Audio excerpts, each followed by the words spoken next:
राज्य में पुणी वर्षा वार्निंग कालिठू 2 दिन प्रबल वर्षा नहीं पाणीपाग विभाग पूर्वानुमान करिछि।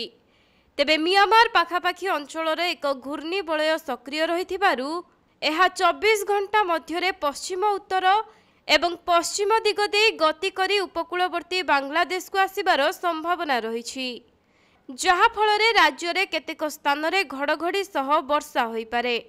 तेणु आज उपकूलवर्ती जिल्लागुड़िक बिजुली घड़घड़ी 14टी जिल्ला रे येलो वार्निंग जारी होईछि। आउ आसंता काली प्रबल वर्षा नहीं केन्दुझर एवं मयूरभंज जिल्ला को येलो सतर्कता जारी करिछि पाणीपाग विभाग। अन्यपटे 326 नंबर जातीय राजपथर पटेरू कन्याश्रम एवं कांकरकोंडा आदि पोल उपरे सुओ काटी चलिछि बन्या पानी। गतकाली सुसु गर्जन करी 15 फुट उच्चरे पानी चलुथिला। आउ आज पानी सामान्य कमिथिबा बेले तथापि 5 फुट पानी एबे रास्ता रे सुओ काटुछि एवं पटेरू पोल आज भी पानी रे बुड़ी रहिछि।